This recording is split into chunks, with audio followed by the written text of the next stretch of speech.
Yo, greetings and welcome back to another episode of the Relationship Schools podcast. I'm your host, Jason Gaddis, shouting in your ear from Boulder, Colorado. I got to say, we just rocked out an amazing event here in Boulder with 70 plus people from around the country and Canada.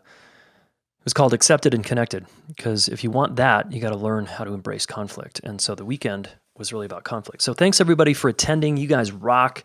It was so fun to meet you in person. I think we went really deep in a short amount of time and had a blast and felt uncomfortable too, didn't we? And we laughed a lot. I had a good time. So if you want to join us next time, right now, we're not doing this event again until next November 2020, but hopefully, if there's enough demand, we will do it maybe in the spring of 2020. But right now, who knows? It's anybody's guess. All right, just want a big shout out though to you guys. And then a bunch of those folks signed up for Deeper. If you want to apply, you can go to relationshipschool.com/DPIR. If you haven't left us a review on iTunes, please feel free to do that. It's just a simple thing. Swipe up on your phone.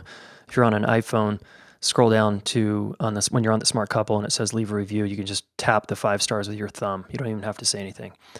Although it's fun, like Amy. Amy said, Jason, thank you for all these podcasts and your continued work to help us do better in relationships. I'm thankful for these free and highly educational talks that are immediately understandable and relatable. What a gift you are. Thank you. Nice. Thanks, Amy. Appreciate the review and best to you in your partnerships moving forward and your friendships and family relationships. Thanks. Okay, everybody. In this episode, I've got Dr. Sue Johnson. Hold me tight. Okay, this woman is a powerhouse. She's been at the attachment science work for decades. And it really comes through here. This is a woman who's on her mission into old age. And she is funny, ferocious, and just offering up such wisdom for free here. Really cool. So I think you're going to like this one a lot. We get into many things. But the essence of this podcast, I want you to listen for. What is it that really is at the core of couples' problems? What are they really fighting about? And this is really cool. We focus on this in our present-centered couples coaching technique that we do here at the Relationship School in our Level 2 training. And Sue has a really cool way of doing this work, obviously a lot longer than I have, and backed by research. So I love her and the Gottmans because they're so heavily researched in their techniques. Really cool. So I think you're going to like that. You're going to hear first really her story, how she got into this work. I always love to have people share their stories. And then she created a program out of, working with people for so long called Emotion Focused Therapy, EFT, not to be confused with Emotional Freedom Technique, which is also EFT, where that's the tapping. This is not tapping, okay? So I think you're going to listen to this and dig it. Especially you couples coaches and couples therapists, you're going to like this a lot. And if you're a couple and you don't know what the hell you're fighting about, you're going to like this a lot, right? Or if you're single and you just broke up with someone and you're like, I don't even know what we were fighting about or why we broke up, listen to this, okay? Enjoy and stay tuned to the end for your action step as always. All right, welcome to the show, Sue Johnson. Hey, I'm very glad to be here. Yeah, I'm so glad to get a little time with you. Thanks for coming on to join us. You're welcome. Now, Sue, I have tons of questions for you about EFT and about working with couples and attachment science and your impact in this department. And before we do that, will you just tell the listener who you are in your own words right now? Who am I? Okay. Well, it changes from day to day. Who are you today? But most of the time, I'm a crazy person who dances Argentine tango because it's all about attunement. But on a bigger picture, I'm a professor and a researcher and a writer and a teacher. I'm quite a well-known presenter, and my work has been in psychotherapy, but I'm best known for creating a couple intervention called EFT, which my son calls extremely funny therapy because he gets totally bored with hearing about what I do. Okay. Yeah. So extremely funny therapy is EFT is by far the best validated, the best tested, the most systematic approach to improving people's couple love and family relationships that is available to people now. And it's the only couple intervention. It's a couple therapy intervention, and it's also got lots of couple relationship applications as well. And it's the only couple intervention that really we can say that it's proven itself again and again and again to have very good outcomes and to create outcomes that last. And this is a big thing, because couple therapy sort of started off just because people started going to therapists and saying, help my relationship. Started off kind of haphazard. Mm-hmm. And it wasn't really based on any real understanding of what made relationships tick or what made them go wrong. So it's a pretty strange field in lots of ways. And but we think that the reason that we have been so successful and really put couple therapy onto the scientific map and onto the tested interventions map, we know that we can help people. We're on target. We think that's because all our stuff is based on the new science that's only been really around for the last 20 years on adult love and bonding called attachment and attachment science. This science gives us a map. It tells us basically what the drama of love is all about. So if you know what the drama of love is all about, you know what goes wrong, you know how to put it right. Hey, what you understand, you can shape.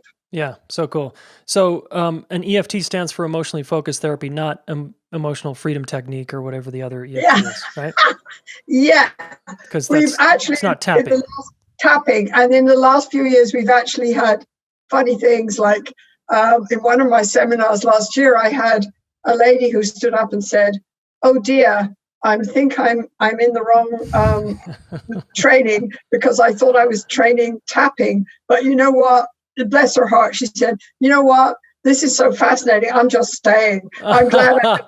That's so cool. I'm glad I made the mistake. I don't want to do tapping. I want to do this stuff, because I'm watching these tapes of people bonding and having these incredible new conversations. I want to be able to do this. So I thought it was kind of cute. That's totally cool. But she said, I came for tapping. Yeah. Okay. So we're going to get into EFT a little bit in this interview, but before we do, you're also an author. You've written a couple books. You have another book coming out, I think, next year for therapists. Is that right? Oh, I've written a lot of books for therapists, but I wrote a big one this year. It was big for me. It came out in January. It's called Attachment Theory in Practice. Right. Okay. And it's basically saying that attachment science is the way forward for the whole field of psychotherapy. Yeah. Because it basically tells us who we are as human beings and how we grow and how we get stuck. So that was a big professional book. But my two books for the public are Hold Me Tight. Yep. And that's 10 years old now, but people are still talking about that all the time. It's flying off the shelves still. It blows me on my mind. And we have about 5 educational programs based on it now, including things that are going into the health system. Like I was just talking before I started to talk to you with someone. We've got one called Healing Hearts Together, which the hospitals in Canada are starting to use, where we do a 12-hour education program for couples where one person's had a heart attack. And first of all, the cardiologists were like, no, what are we doing this for? This is silly. I just want my clients, my patients to go to the gym.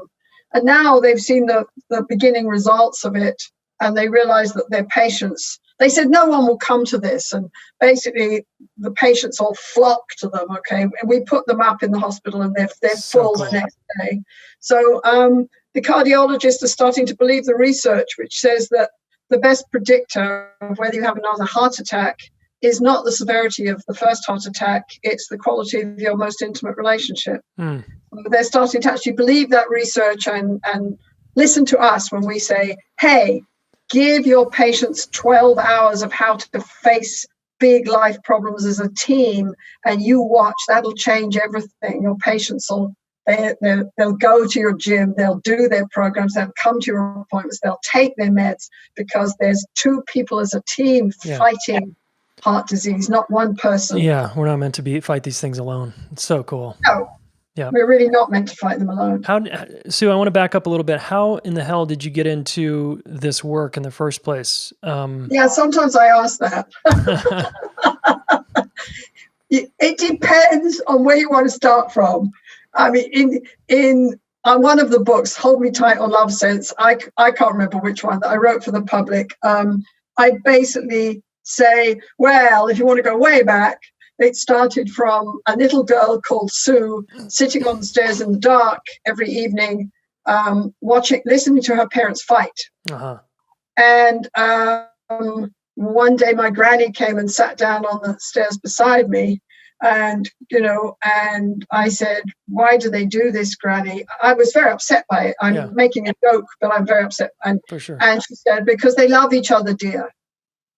And I said, even however old I was, 4 or 5, I said, well, that's silly.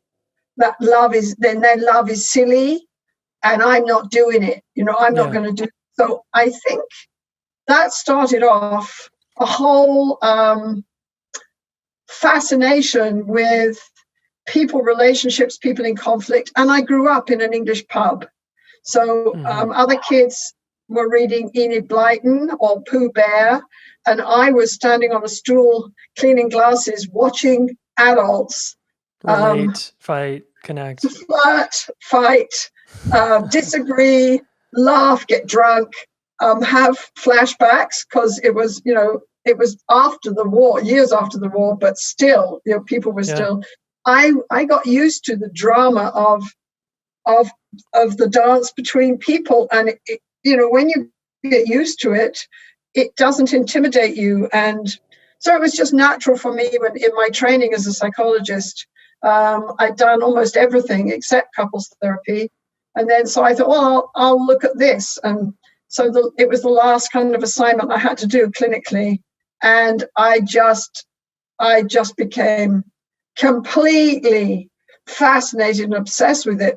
One of the reasons I became fascinated and obsessed was because it was obvious to me that nobody in psychology understood this drama. Yeah. And I couldn't find anyone or any book anywhere to tell me what the hell to do with it. Yeah. I was like, okay, now what? I mean, I felt, I was a very absorbed, intense graduate student. I loved what I was doing, and I was used to feeling kind of competent.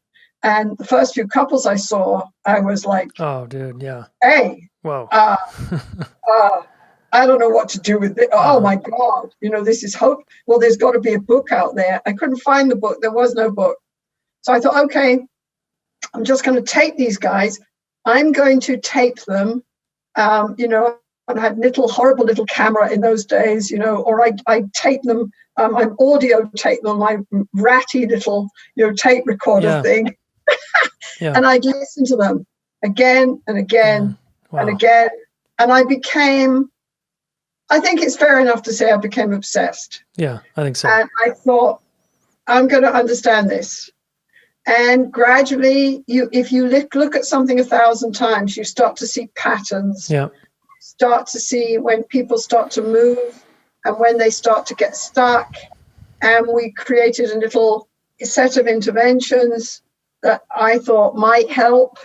And then I looked at the effect of those interventions for my dissertation, and the results were through the roof.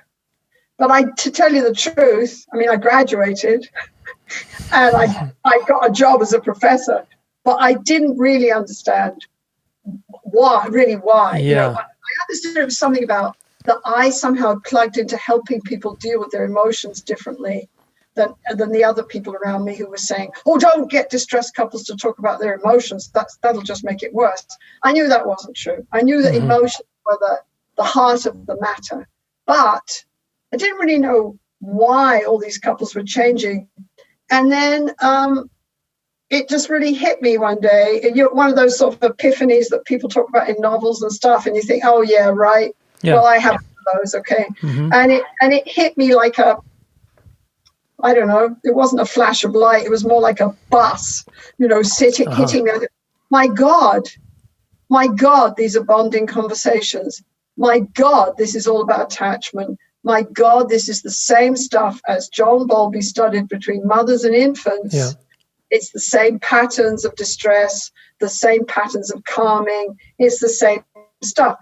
But in those days, that was very unpopular point of view. I want to point out, in those days, people said, no, bonding, attachment stuff is for mothers and infants. Yeah. And it's completely irrelevant for adults who are separate, independent, self-sufficient. Yeah. Blah, blah, blah. And adult relationships are all about sex and no, what are you talking about? And also, like, adults don't need other people, in the same way children do. They don't need other people. So you're crazy. Anyway. And you forged ahead anyway. Sorry? And you forged ahead anyway. Yeah, I did get very depressed once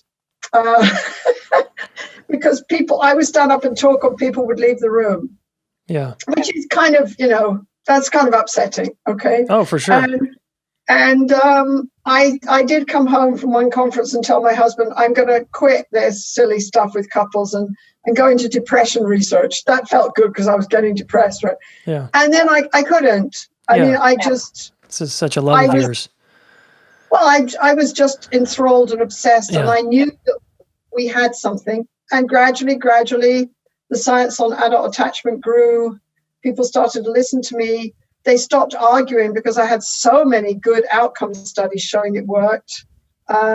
We've now got 70 associated centers all over the world where people learn EFT, even in places like Iran, and it's everywhere. Australia, Finland, China. China. I mean, it's grown like crazy. And I guess people really want to know how to make good relationships. Clearly. Yeah. And you've forged a path, which is really cool in terms of what's effective. So I want to get into that in a minute. I just want to reflect, though, your story was really cool for me to hear. The pub, I've heard you tell that before. It's amazing that a little girl would sit and a growing girl would sit in a pub and you got all that download of just human interaction, right? That sort of, in a way, it was like you cutting your teeth to become a psychologist. So yes, cool. It was absolutely, and there's nothing more fascinating as people, and I knew that at 4 years old. Yeah. I just knew that. And in those days, nobody said, oh, you mustn't have minors in a place that's selling alcohol. My dad was the publican. I was given a stool to stand on and a task. I was given a task of drying the glasses and putting them on a shelf. Well, I'm doing this, and as I'm doing this, I'm watching. Yeah, you're watching and listening. I was totally safe, right? Uh-huh. Nobody ever seemed to think that it was anything wrong with this little girl standing behind. I called everyone uncle and auntie, everyone. I had 50 uncles. It was a naval pub, so they were all Navy guys. Uncle Fred, Uncle this, Uncle Cyril, and Auntie. And when I was about 18, my father said to me, he said, well, who did you like best? I said, well, I liked Auntie Nancy, because Auntie Nancy had very red lips. She put very red lips. Used to wear red high-heeled shoes. And I said, she was most fun and she was the kindest. And he roared with laughter. And he said, oh, Auntie Nancy was the pub lady of the night. Auntie Nancy was the basically the escort service. Oh, interesting. For the high ups in the British Navy. Wow. So I said, oh, well, whatever. Auntie Nancy was fun. She was the one who played with me and read me stories. And so I met an enormous range of people, and I was safe. Everyone in the pub was protective of me. My father was there. I got to ask, I get the sense that the pub in a way was a village kind of environment. Yes. Where was that part of your attachment experience, was bonding in a village where multiple people were taking care of you? Yes. Multiple people were taking care of me. And also, when I watched around me, what I saw was this caring community. My father, people would come in every day to the pub. they'd come in and they'd meet at the pub, they'd share. Yeah. If somebody had lost their wife, Right. everybody would stand around and grieve with them, pat them on the back, listen to them. If somebody was having a hard time, there was one gentleman who'd been very badly injured during the war, and he would go through these periods of really being depressed and downhearted, and people would come and make him stand up at the bar, and they put their arm around him and they joke with him, and it was a community, a caring community. And what I learned was particularly that it wasn't the content of the communication that mattered so much. Sometimes people would say, very sort of, if you just listen to the content, they were kind of very ritual, like boring conversations, but if you listen to the emotional music, they weren't. They were all about, are you okay? Where are you? People saying, are you there for me? Other people saying, yes, I'm interested in you. And this is one of the hallmarks of your work, right? Is the emotional communication, not the content. That's right.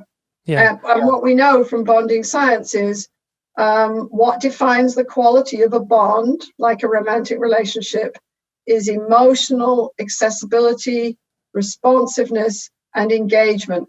ARE, accessibility, responsiveness, engagement. And it fits with the question, the big question in love relationships, are you there for me emotionally? Right. Are you there?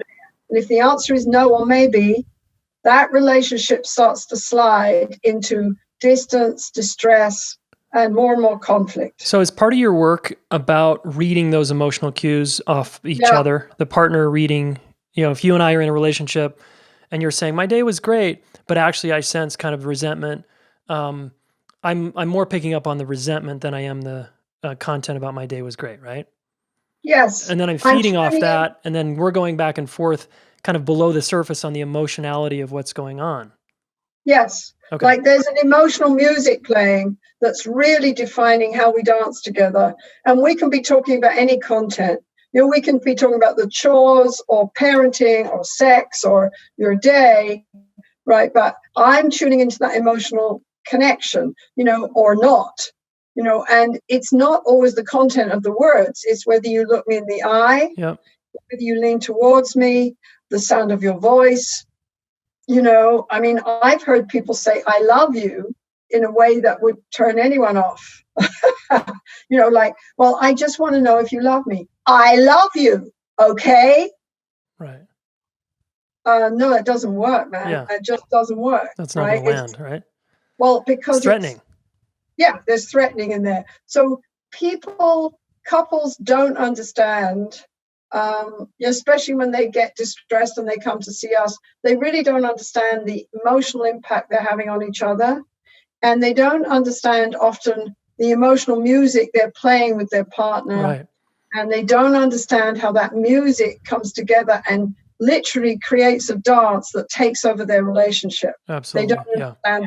So I got so many questions. What separates or differentiates your work from some of your colleagues like the Gottmans or Dan Siegel or Stan Tatkin or some of the people doing couples kind of work? What would you say is the hallmark? I'm getting the emotional music piece. It seems like that's pretty big. Like, what is it the therapist is doing, the EFT therapist, that's maybe different from some of these other modalities? Well, we don't teach people skills. Okay. We don't sit down and teach you communication skills because the research is amazingly clear and it keeps coming in with the same result. I can teach you communication skills. The point is, you can't use them when you really need them.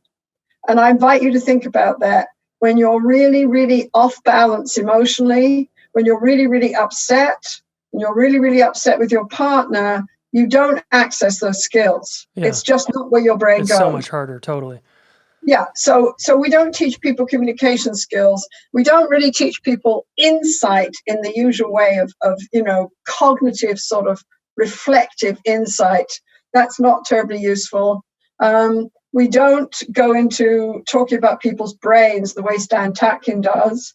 I mean, basically, we don't know what's going on inside people's brains. We're not fMRI machines. So let's say I'm here talking to my wife and we're in a fight and you're our therapist, right? What are you going to be telling us? So I'm like, honey, no, I didn't say that. And she's saying, yes, you did. And how do you start working with us? I'm going to listen to you, and we do something called the EFT tango all the time. It's what the EFT therapist does in every session. And the first move in the tango is I'm going to step back and look at how you dance together, and I'm going to see the dance.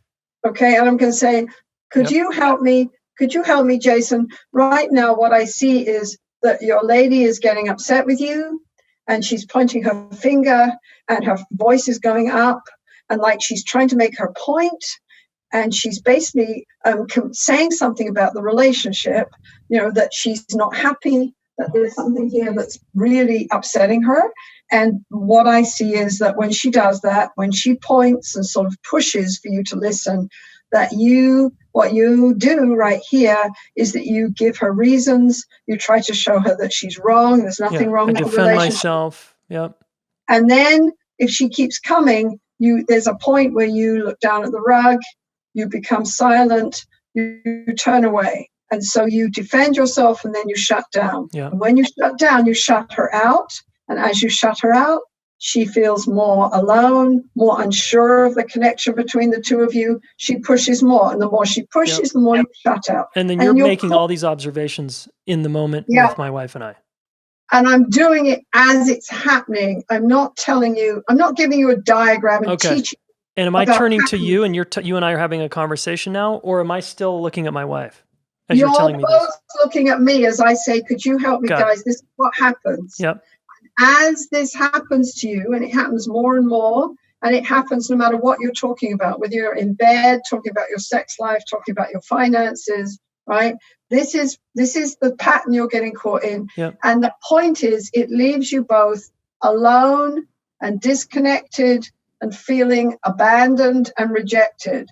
And so, it's almost like the other person starts to turn into the enemy, even though you love them, because they have such enormous, overwhelming impact on you. Yeah. And you don't know how to understand that impact. You don't understand why you're fighting. Okay, so let me pause you there. So this is really cool. So you're basically reading between the lines, right? You're not getting lost in my story and her story and who's wrong and who's right. You're going, okay, what's the core dynamic here? Is basically you're mad at him, he feels misunderstood, and now you're kind of identifying the pattern of communication. I shut down, I get defensive, I shut down, then she reacts more and gets bigger. You're trying to identify that, right? And then you reflect that back to us.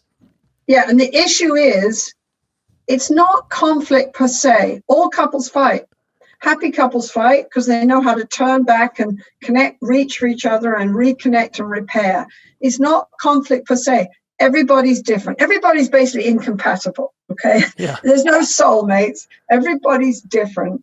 That differences are not the issue. The issue is you dance together in a way that you can, when you hurt each other, you can turn back towards each other, you can reconnect. You dance together in a way that creates a secure bond, or you dance together in a way that creates this disconnection. And your mammalian bonding brain experiences that emotional disconnection from someone that you count on in your life as a danger, a threat. Yep, totally. It's not. Okay. No, it's not just unpleasant. Your brain says, this is dangerous. No, this is threatening, I depend on my person, and they look like they're going to walk away from me, like I don't matter, or they look like they're telling me they're going to reject me, I'm failing them, I'm not who they want. People get massively upset, and they don't even understand why. Yeah. Hey, what's up, guys? We are enrolling the Deep Psychology of Intimate Relationships right now. You can apply by going to relationshipschool.com/DPIR, and you can apply for a scholarship. All right, we offer scholarships to people of color and marginalized identities, particularly the queer and gay community. Check out what Andrea has to say after just one event. The program to me, it's just like, it's real. It's sometimes you see programs like, oh, we're going to give you this and you're just going to fix it. No, this is like real life, which I can totally relate to. I mean, even the instructors are just super transparent, you know, and that's like they don't act like they're perfect. It's just like, hey, we all learning here, and that I can appreciate. It's well worth it. I actually had talked to someone about it today. She's like, what would you change about it? I was like, man, nothing really. It's such a different experience because it's real and it's actionable things that you can actually do. It's like they give you the tools, and it's like, it's so well worth it. I was like, yo, everybody needs to take this course. I feel like every human being needs this course. Like, this is what should have been in the school. Yes, math is great, science is great, but this right here, this is what you need as a human being to survive and interact and relate to people. Wow, pretty powerful words from Andrea, right? And Andrea is a school teacher. Okay, relationshipschool.com/DPIR if you want to apply. All right, let's get back to the episode. So now what's the next step? Do you start teaching us how to read each other's emotions or how to communicate emotionally? I don't teach you, I show you. I don't teach you, I show you. We go into it. I get you. For example, lots of times men are more withdrawn in the relationship, not always, but lots of times. So if you get a man who's very shut down and withdrawn and says, I say, could you help me? It's like this is what happens here, right now. You know, you're turning away, you're looking at the rug and what's happening for you. And I will help people go into their emotions and identify what's going on. Put them together. Yeah, put them together and order them in a safe way. And he starts to say, well, there's nothing I can say. You know, whatever I say, it's going to be wrong. I can never get it right. I say, that is so difficult that you can never get it right. And does your wife know that before you turn away, it's not that she says that you don't care or she's not important to you, but what I'm hearing is it's very painful for you. You turn away because you feel like somehow you're disappointing her. And he says, oh, yeah, I'm the big disappointment. I say, and that hurts. He says, yes. So we start to listen to the emotional music that's structuring the dance and helping people pinpoint it and see it and own it. Mm-hmm. And I start talking to her about the fact she's not just angry that he doesn't do the chores. What she gets from him not doing the chores is he can't see her. He doesn't see that she's overwhelmed. He doesn't care about her needs. She feels alone in the relationship. She feels abandoned. But she doesn't talk about that. No, she talks of course. about the chores. She talks about the chores. She's stuck on the chores. Yeah. So I help her talk about that. And they begin to see that they're both caught in this dreadful dance. They begin to see that they're caught in the spin of it, that it takes them over, and that they're both vulnerable. Yeah. And that the ways they have of dealing with their vulnerability actually keep them trapped in all this aloneness, and they begin to blame the dance instead of each other. So they'll come in and they say, hey, Sue, we did it again. The other night I said to her, we're stuck in that thing, that spin thing that I'm talking to you about. I said to her, we're stuck in it. She said, you're right, we are. And I said to her, wait a minute. So this is one of these moments when you feel like I don't care about your needs. And she says, yep. And he says, I get it. Okay, let's go and have a coffee. You want to go and have a coffee? Because I do care about your needs. I don't want you to hurt. And she smiles and they hug and they go have a coffee. That's so and cool. When they come in and tell me that, they've got they're de-escalating the negative pattern. They can talk about their emotions in a new way. They understand what's going on in their relationship, the dance, and they've got a sort of solid place to stand. So we've helped them through the negative pattern. And then in the second stage of EFT, we actually help them build a positive pattern where they can do what securely attached, bonded human beings do, no matter what age, no matter what relationship. They can turn and reach for each other and pull each other close. So if you do get rifts between you, you can repair them. So we help them create a dance where they can both risk being open with each other, sharing their softer emotions with each other, helping each other with their vulnerabilities, supporting each other emotionally, reaching for each other, and talking about their needs in a way that pulls the other person close. And then you get these amazing bonding moments. And the thing about that one is, it's not like they're on an app and you have to look at your app. It's not like they're a sequence you have to remember to practice. Mm-hmm. Your mammalian brain knows those bonding moments. It sorts for them, it notices them, and it says, that matters. Safe connection matters. It's a safety cue. Love is an ancient, wired-in survival code designed to keep the people you can depend on close to you.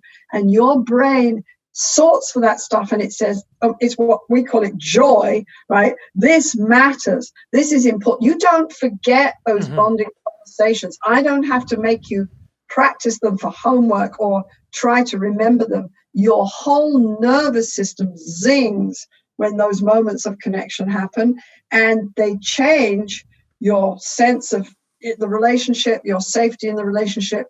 They change how you see your partner. They change how you see yourself. It's called secure attachment. Yeah. So those two stages. The first stage, you're helping the couple identify their inner emotional experience, it sounds like. Yes. And the music they're playing.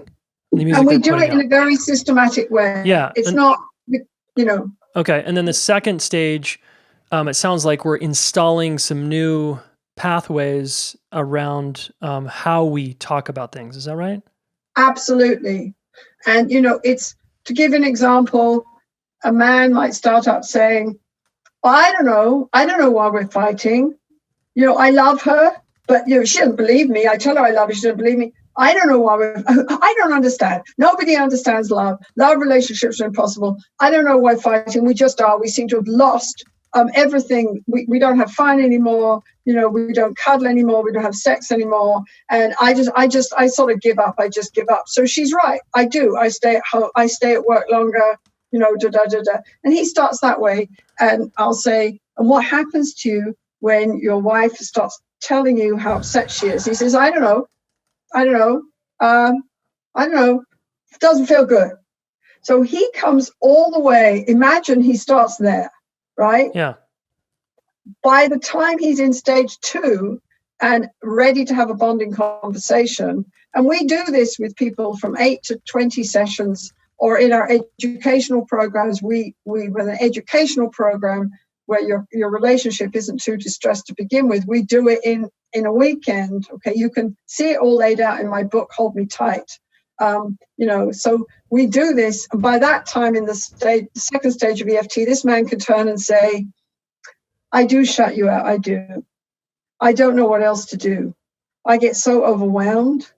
All I hear is that you're disappointed in me, and I feel like I've failed, and I can never please you, and that you're going to walk away from me, and I failed. It's huge. And I can't bear it. Right. I can hardly breathe.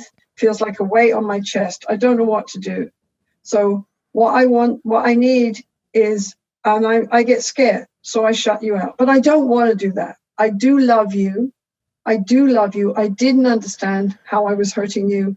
And what I need is, I'm going to make mistakes. I'm learning how to come close and talk to you about my emotions.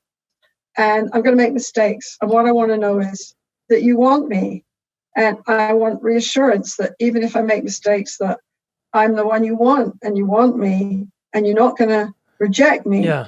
And this is all part of his side of the bonding conversation. This is his side of the bonding conversation. And people blow one of the reasons I stayed here is that people, they blow your socks off the way they grow. This is what our nervous systems were designed for. You know, we are designed for connection with others. This is the place we thrive, in this close, safe, emotional connection with other people. So you watch somebody do that, and it's like you watch him grow as a human being. It's so inspiring, right? I'm hearing that the emotional kind of bonding conversation is also, I mean, the words I would also use is there's ownership there, there's vulnerability there. Yeah. Is that part of the dance here? You deal with your vulnerability together. You help each other with it, and you bond around that, right? And, you know, the other thing about attachment science is, and I talk about this in my professional books, it's given us a map to our basic misery and motivations, human miseries and human motivations. It's given us a map to human emotions and why they matter so much. It's given us the map to the ways we can dance together. There's only so many ways we can dance together as human beings once we become really important to each other. They're not infinite, okay? And like, we've really cracked the code of love here. Attachment science has cracked the code of love. One thing that everyone agreed on all through civilization's history is that romantic love was some sort of mystery. It was a mysterious mix of sex and sentiment. No, it isn't. Like, we have a science of love. And for me, that's at least as important as us going to the moon. Oh, yeah. You know, if you want quality relationships in your life, we know so much about that relationships are essential to your mental and physical health. You know, all these cliches like love grows you. It does. We know exactly how it grows you. And we know, and this is really important for us as human beings, we know that emotional isolation is traumatizing for human beings. And isolation in our societies is going up and up, and people, you know, are losing their sense of connection. They spend most of their life looking at a screen. You know, they lose hope in relationships. They need each other more than ever, and they don't know how to turn and connect. So we understand that we're not designed for emotional isolation. No, we don't do well. We die sooner, we get disease and sick more often, and on, right? We get depressed. Why is depression? The world seems to be getting safer if we believe the people that tell us that. We live longer, we're healthier. So why the hell do we have these huge epidemics of depression and anxiety? Seriously. Hey? Yeah. Why are we on more meds than we've ever been in the history of anything? Exactly. Why do we? Yeah. Because we are designed to live in small groups of about 130 people, and to be able to turn to people and connect and live in that web of connection. And we used to think that it was only very young children who needed that. It's not true. We need that connection from the cradle to the grave. Yeah, agreed. That's so important, right? So, all this conversation gets me fired up too about how paramount it is to connect and learn how to connect and learn how to read each other's emotions and be with each other. Right? Yes, and the goal of EFT is not to teach you how to not fight so nastily, or to teach you how to do chores together, or to give you insight into your past so that you are a little bit less nasty to your wife in fights. You know, for us, that's the booby prize. The goal in EFT is to move you into listening to your own emotions, understanding your emotional needs, your emotional fears, helping you learn how to share that in a safe way with your partner, and create this secure bonding dance that grows your relationship into a secure bond that lasts, and grows you as a human being, knowing that you are not alone, that you're loved, you're special to someone, you can count on them, that they'll come when you call, right? Yeah. That makes you more confident. It enables you to explore, to accept challenge. We know that secure attachment is linked to every single variable associated with strength and mental health and resilience that psychology's ever come up with. 9/11 was a good example. The people in the vicinity of the towers, they looked at them just after that event and 18 months later. And the people who said they had someone to confide in, they had someone they could weep with, they could talk to, who would support them. They felt that they weren't alone in this, that someone understood them, that they were special, all this stuff. They were doing pretty well after 18 months. Some of them talked about, well, it was awful, but it grew me as a person. I started to understand how precious life is, how precious relationships are. The people who could not do that, who didn't trust others, who minimized the importance of relationships, who said, I can deal with it by myself, or who said, oh, well, I try to talk to people, but they never really listen, and they don't really care, and so I just give up and I get angry at them. Those folks were doing real badly 18 months later. They had flashbacks. They were still off balance. They were dealing with PTSD, right? So living in a safe world where you feel cared for and worthy and competent and held in your relationships, that's what allows human beings to deal with the hugeness of life. Yeah, the biggest challenges out there, right? We're so much more, I mean, because I have a secure attachment with my wife, I can take on bigger challenges. I'm more capable, and she's got my back, and I feel that. It's amazing. That's right. And can you imagine if suddenly that was gone? I mean, this is be challenging. Right. And we have not been helpful in psychology. We have joined the chorus of, until 20 years ago, we were joining the chorus of, if you're an adult, once you reach the age of 12, you've got to be separate from other people. Yep. You've got to learn to be independent and strong and self-reliant. The only self-sufficient human being is a dead human being. We're not wired for it. Right. We're wired for connection with others. Yeah. Do you think, is there any way in which, because you work, it sounds like mostly with couples, is there any way which individual therapy kind of perpetuates that? I think so. I think our whole culture has been focused on individuals, like you stop at your skin. Our whole culture, we never talk about the fact that most of us during our day engage in constant dialogues and mental dramas with the people that matter to us. Right. We rehearse the fight we had. We rehearse the fight we had with our kid all the way to work. Yeah, over and over. And then over lunch hour, we rehearse the way our wife is going to tell us that the fight was our fault, and we rehearse what we were going to say to her, and we remember that she wouldn't make love to us last night, and we rehearse that we're going to tell her about how we're dissatisfied in sex, and it goes on and on, and it goes, and we rehearse, we talk to our parents in our head. They're still there. Yeah. They don't go away. They're part of ourselves. It's so much relational dialogue, right? It's just going on and on and on. And can we learn how to actually talk to people in a good way? Yeah. And we are starting now we've been very well known as couple therapists, but, EFTers have always worked with families to create secure bonds.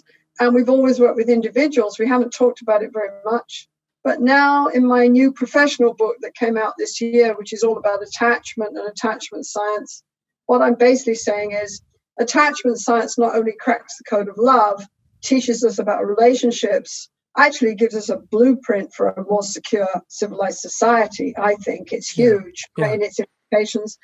But it also, of course, tells us how to do good individual psychotherapy. It tells us how to help people through depression and anxiety. And nearly always, if you listen to somebody who's fighting depression and anxiety, one of the key issues is they don't know how to connect with others in this way that gets them feeling supported and loved and important. They don't know how to do that. So they're facing stress and life and all the fears all of us have alone.